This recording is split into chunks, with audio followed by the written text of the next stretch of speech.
Hello, welcome. Today we're going to talk about the non-annually funded clubs and orgs on campus and reviewing their funding and accounting. The overview of the funding process. So this is just a general overview. A club would submit on SGA's Engage to You page.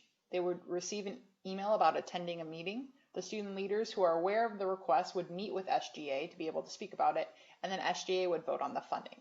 Clubs and orgs would then spend the money on the front end for what SGA approved them. Then post the event, they would submit the receipts and information to have funds transferred to the group's sundry account. On special requests, you can request that SGA moves that funding prior to the event, but you must do that when you're in that meeting with them. And then SGA is responsible for all funding of clubs and organizations. And then after those funds come into your sundry account, then an individual student could get reimbursed for any purchases that they made. Non-annually funded timeline. So your request must be heard at least 7 days prior to the event, but can be heard up to 7 months prior if you think about submitting at the beginning of the year.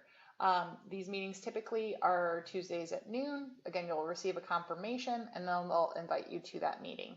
You need to send somebody who's knowledgeable of the request, and then you will be receiving notification the following Friday about your funding of that request. Post the event. The club needs to submit on the budget evaluation form on the SGA page. They need to submit within 14 days of the event. We encourage you to do the following business day or 2. If you go over 2 weeks, they will only allocate 90% of the funding, 50% after 4 weeks, and after 6 weeks, no funding would be transferred.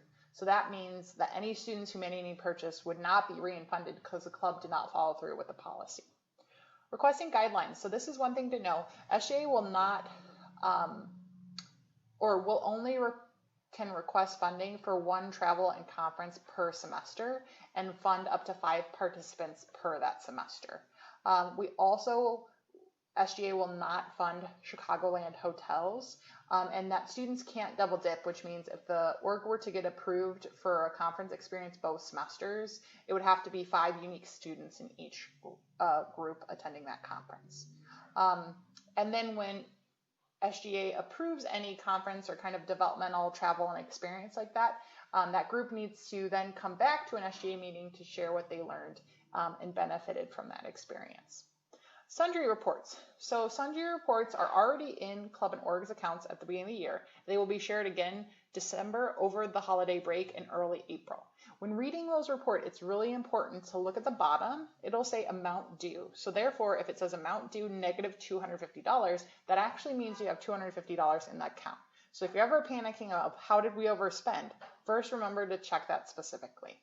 And then if a club does overspend, because it needs to be at a 0 to a positive balance at the end of the year, the group needs to decide how to handle that. If that remains unresolved, the student officers of that club the amount will be split and charged to their student accounts equally for those overspending purchases.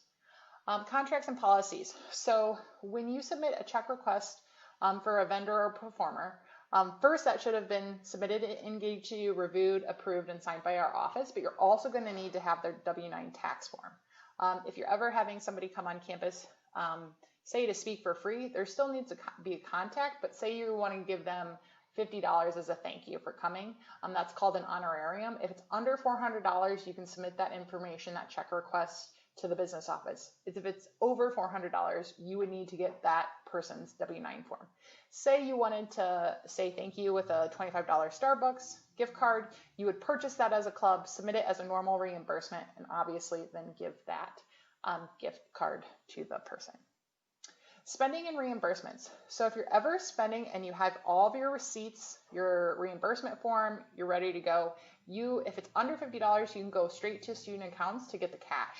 If it's above $50, it needs to be submitted to the business office and they will cut a check for you. Those check request submission deadlines are 2 p.m. on Mondays and Wednesdays, and the check is ready the following day. You can mark to have that mailed to your house or to pick up in person. And remember, you need to have all complete receipts and documents filled out. This should be signed by your advisor, not the treasurer of the group, not the president of the group. You cannot sign your own reimbursement form. If your advisor were to be unavailable for a certain amount of time, say they're on sabbatical or that they have have some other arrangements, you could reach out to Student Life. We could review that and sign that. But remember, you should be communicating all spending and tracking with your treasurer. If there's ever a need to get money moved and submitted to the org before, essentially, in the current process, the org has to spend the money and get reimbursed. You can make a request that SGA gives you the funding on the front end and essentially getting a cash advance or a check cut at the beginning of that. So again, you need to make sure you're sharing that. And again, advisors should be signing off on all requests. Additional funding facts. SGA will not approve any spending for Chicagoland area hotels. Also, the reports, like I mentioned, will come out at the beginning of the year, December over the holiday break, and at the end of the year. Groups should always be using the tax exempt form only for club and org purchases, and that could be downloaded from EngageDU's document section, but it's only for presidents, treasurers, and advisor, just because we wanted it a little bit more secure. If the treasurer is ever reviewing their account and they need to email me involved at dom.edu for their account balance, we can tell them what is reflecting currently with the business office for what is in the group's account. Another helpful, great place for information in club and org stuff in general, but also specifically to funding and accounting, is the EngageDU Student Life Involvement Document section. You can go in there, you can click into folders. This is where there's reimbursement forms, an example of how to fill it out, an Excel doc of where the club and org can use that file to track their spending, and they can keep that in their group Outlook account.